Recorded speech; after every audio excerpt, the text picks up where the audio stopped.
Oke. Indonesia sih. Assalamualaikum, Mbak. Waalaikumsalam warahmatullahi wabarakatuh. Alhamdulillah, matur nuwun sudah. Oke, wong do golek jawaban ya. Nggih, Mbak. Jadi ada yang datang langsung ke sini tidak janjian tapi sudah tiba-tiba datang mengetuk pintu sudah dengan permasalahan yang mau dicurhatkan dan gitu. Ya, termasuk tamu-tamu yang merasa dirinya bukan diri yang kita jumpai. Ada yang merasa dia adalah Prabu Brawijaya V, ada yang merasa dia adalah Ratu Adil, ada yang merasa dia Sabtu Palonoyo Genggong atau Mesias atau siapapun dan seterusnya. Itu semua harus kita sikapi dengan bijaksana, dengan ilmu yang seimbang, pengetahuan yang tepat, tidak merendahkan dan menggali itikat baik dari kedatangannya. Atau termasuk menggali itikat baik, niat baik dan ketulusan hidup di balik pertanyaan yang dia ajukan ke kita kan gitu. Iya, Mbak. Saya membaca pertanyaan ini tertangkap bahwa mereka memang sungguh-sungguh ingin mencari jawaban untuk menjalani hidup mereka itu dengan sebaik-baiknya. Tetapi saya boleh kasih rumus dasar boleh, dua Mbak? hal ya. Satu, saya mengalami berpuluh-puluh tahun bahwa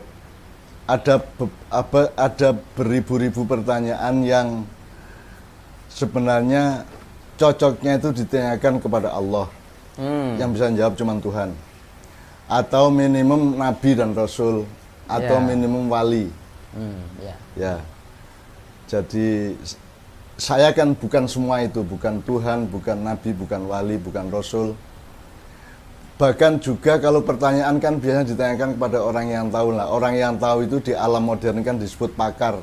Atau yang menguasai ilmu ekspor gitu kan, seorang ahli. Nah saya kan juga bukan Tuhan, bukan Nabi, bukan Rasul, bukan wali, bukan ahli juga bukan. Sehingga saya bergeser ke poin yang kedua. Kadang-kadang pertanyaan itu sebenarnya sudah mengandung jawaban. Cuma dia mengalami keraguan atau kegamangan dan dia membutuhkan peneguhan aja. Karena dia secara rasional sudah menyebut juga alternatif jawabannya sebenarnya. Biasanya seperti itu. Nah sekarang kita coba urut aja, Hel. Kita coba urut pertanyaannya apa. Nanti ada yang mungkin dialektis ya, pertanyaan 1, 3, 5 mungkin terkait satu sama lain. Nanti kita improvisasi aja. Yang pertama dari AC. Bagaimana harus berdoa dan memohon ampun kepada Allah dengan kondisi saya yang tidak pernah sholat dan saya sudah menjalani maksiat, mabuk, madat. Kemudian ada satu lagi pertanyaan yang kurang lebih sama dari A. Saya malu beribadah sebab saya tuh masih maksiat. Sebab saya tidak ingin berada di zona hitam dan putih sekaligus. Saya menjadi tidak pernah sholat.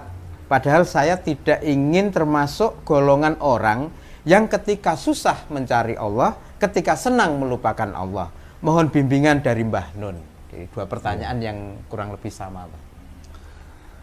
Jadi kan dibalik dua pertanyaan itu sudah ada logika atau asumsi atau anggapan atau terminologi bahwa di satu via itu ada ibadah, berdoa, kabul, berbuat baik. Di lain via ada sesuatu yang dia sebut zona hitam itu apa, mabuk, zina, dosa dan seterusnya. Jadi sudah ada asumsi bahwa dua hal itu kan berseberangan satu sama lain.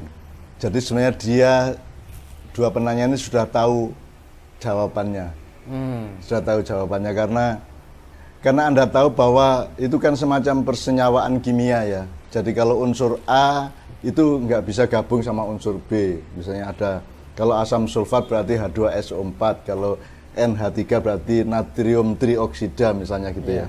Itu kan ada persenyawaan atau gabungan-gabungan atau perjodohan di dalam kehidupan yang Allah sudah tentukan dengan sunnahnya. Nah demikian juga mabuk, zina kan tidak kompatibel dan tidak bisa bersenyawa dengan sholat, berbuat baik dan seterusnya kan begitu. Nah Anda kan sudah tahu itu. Semua dua pertanyaan tadi sudah mengandung pengetahuan tentang dikotomi antara dua hal itu. Jadi sekarang yang butuh bimbingan bukan saya membimbing Anda, yang ada adalah Anda membimbing diri Anda sendiri. Anda sudah tahu kok Oh iya. Sudah tahu kok. Nek saka aku ya kuwi karepmu piye? Nek aku ngomong kan ada dua jawaban dari saya kalau saya dipaksa menjawab. Loh kowe lek wis ngerti toh, kamu kan sudah tahu bahwa kalau Anda mabuk-mabuk terus, Anda zina-zina terus, maka itu tidak kompatibel dengan kabulnya doa Anda kepada Allah, bahkan Anda langsung merasa malu kepada Allah. Ya. Ya jawaban saya satu, ya terus kelemu mabuk, terus kelemu zina. Udah dituntaskan aja. Ya tapi dengan catatan kamu sudah tahu bahwa itu tidak mungkin lantas Anda berdoa kepada Allah. Ya. Kan gitu kan. Ini kan tidak kompatibel menjauhkan ke zona satunya lagi ya. Iya. Atau jawaban yang kedua, ya kamu kendalikan dirimu untuk ke salah satu zona tadi. Anda mau kendalikan dirimu ke zona putih atau sekalian ke hitam sekalian. Gitu. Ya. Jadi terserah Anda, itu keputusan Anda. Jadi saya tidak bisa jawab, saya tidak bisa bimbing, wong Anda sudah tahu logikanya kok. Iya. Ya. Gitu. Sudah tahu. Tinggal mempraktekkan yang mana iya. yang tidak rasional adalah kalau Anda terus mabuk, terus zina, tapi terus mohon, terus berharap doamu dikabulkan dan Allah baik sama kamu, kan tidak masuk akal. Wong kowe bendino mambutai ora tau adus kok arep yang-yangan, ya mesti ra entuk yang kan gitu kan. Gitu. Kan begitu.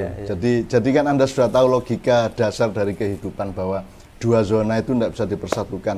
Tapi memang secara umum dalam akhlak masyarakat memang ada wilayah kelabu, yaitu percampuran antara hitam dengan putih tadi itu. Gitu ya. Dan ini masalahnya memang hitam putih, cuman di masyarakat kita kan banyak kasus-kasus yang agak lebih samar, agak lebih mendalam, agak lebih membutuhkan elaborasi pemahaman mengenai akhlak, akidah dan seterusnya secara lebih mendalam. Di situ maka terjadi kelabu-kelabu tadi itu. Mungkin ada panduan latihan Mbah Nun untuk dua kawan kita itu untuk misalnya memilih ke zona yang doa dengan dekat dengan Allah tadi itu, melangkah ke sana itu ada riadohnya mungkin yang perlu dilakukan. Di Ma'iyah kan saya sering menjawab atau ngasih tahu anak-anak jamaah ya. Anda mau jadi pendekar apa mau jadi orang biasa-biasa aja? Kalau Anda mau jadi pendekar, Anda lakukan yang Anda tidak sukai dan atau Anda tidak lakukan yang Anda sukai. Itu satu jenis riadoh. Jadi saya suka mabuk, tapi mulai hari ini sampai tanggal sekian saya tidak akan mabuk. Bikin Nah, Anda memaksa diri Anda secara radikal sehingga Anda akan menjadi manusia yang lebih kuat, lebih tatak, lebih hebat daripada sebelumnya kan begitu. Nah, terserah Anda mau melakukan itu apa tidak. Tapi kan kalau rumus dasarnya di Ma'iyah kan, lakukan sesuatu yang Anda tidak sukai atau jangan lakukan yang Anda sukai.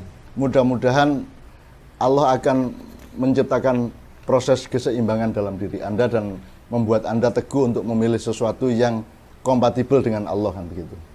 Ya riadohnya itu misalnya ini, sing enteng-enteng sih, saya suka lagu X, tapi saya tidak mau mendengarkan lagu X ini selama 1 bulan. Itu kan riadoh namanya, itu kan berlatih, melatih psikologi kita, melatih batin kita. Gitu. Dan saya sering melakukan itu.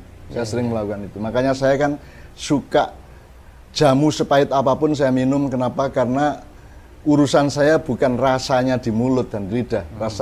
Urusan saya adalah bahwa jamu ini akan menciptakan proses penyehatan tubuh saya. Maka saya minum jamu. Artinya melihat fokus yang prinsip dan esensial. Iya.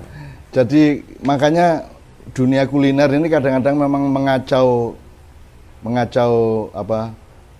keseimbangan hidup manusia karena kuliner itu kan urusannya enak apa tidak enak, sedap apa enggak, nyamleng apa tidak, nyos apa tidak nyus apa tidak nyus kan gitu kan.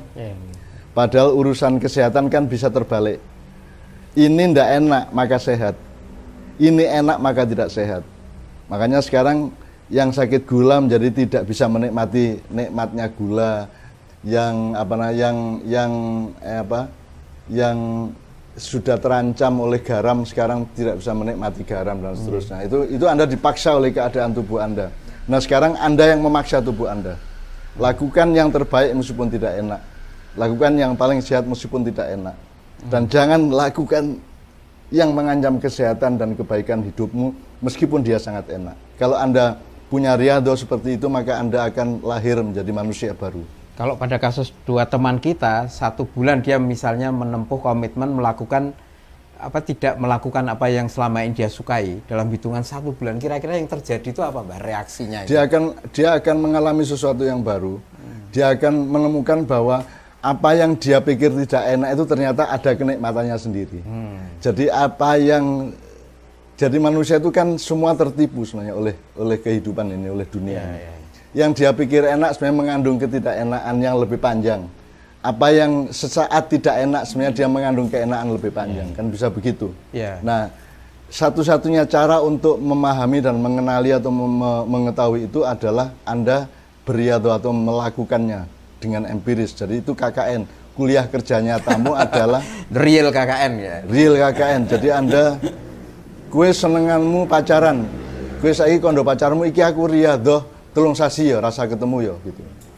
Nek kue wani ngono kuwi, kue dadi menungso anyar kuwi. Wis, elok entuk sertifikat khusus. Ya. Tapi apakah ini juga bagian dari latihan untuk sesuatu yang Mbah Nun sering sebut itu hakikat puasa. Kebaikan ini. Itu hakikat puasa. Hakikat puasa. Puasa itu adalah Anda tidak siap dan ikhlas tidak menikmati yang Anda suka, dan Anda bahkan Anda mau berlapar-lapar, kan Anda tidak suka lapar. Kan lapar kita tidak suka, tapi Anda mau berlapar-lapar, maka Anda mendapatkan dimensi yang lain, yaitu kebaikan, kekuatan, kesaktian, dan seterusnya.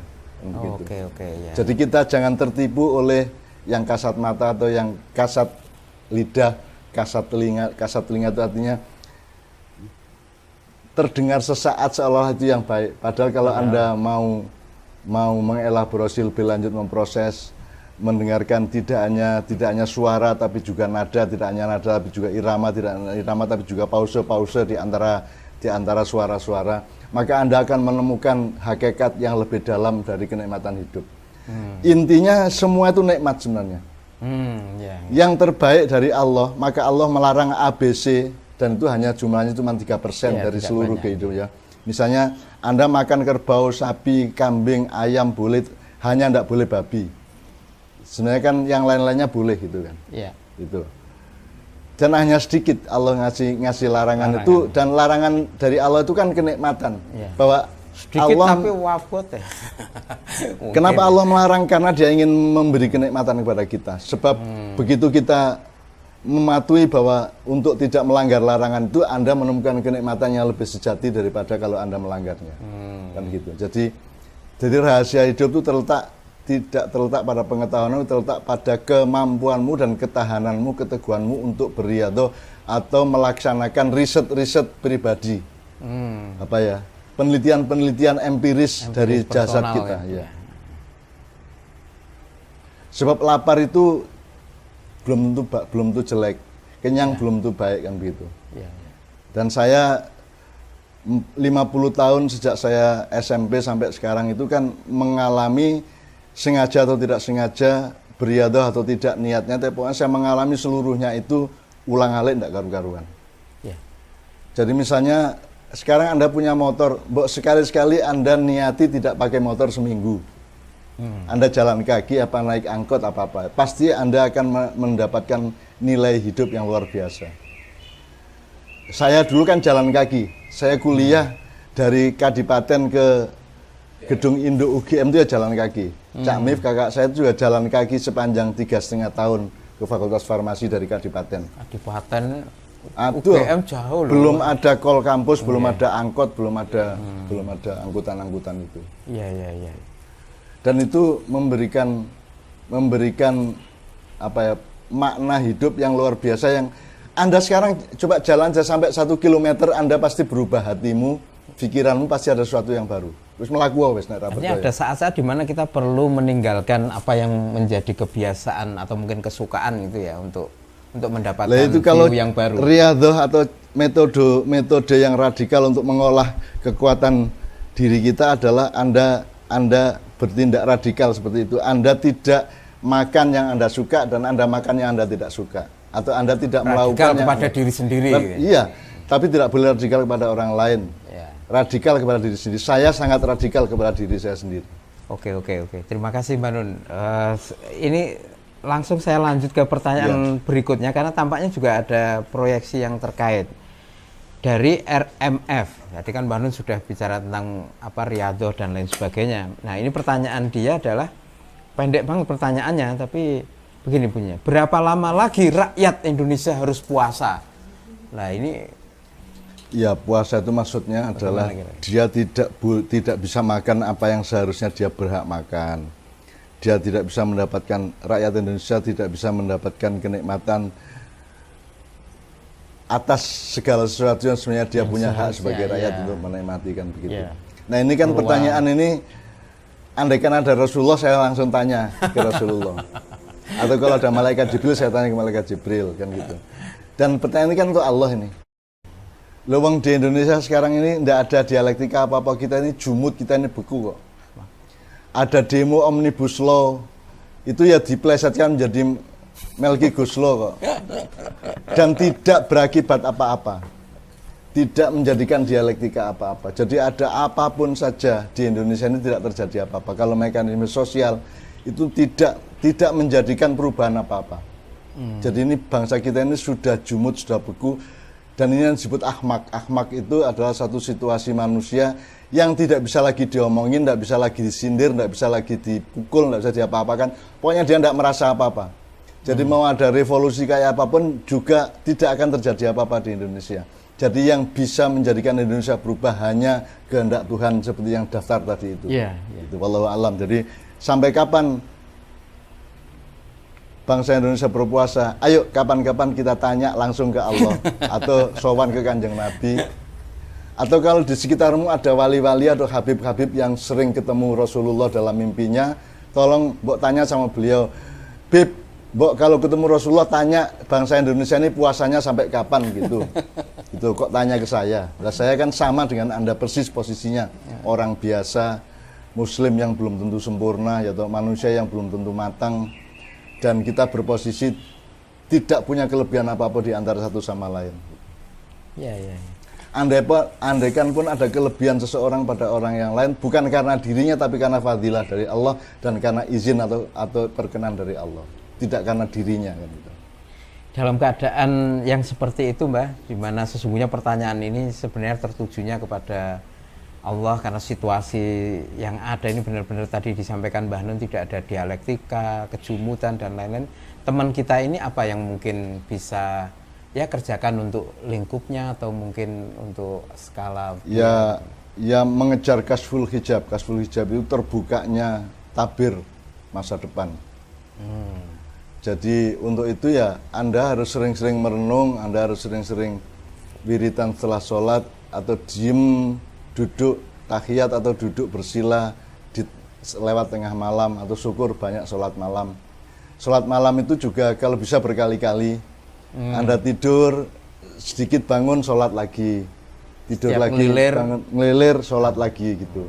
Syukur-syukur Allah bermurah hati. Tapi semua tetap kuncinya kemurah hatian Allah, kedermawanan Allah, tidak karena kita mampu mencapai apa-apa.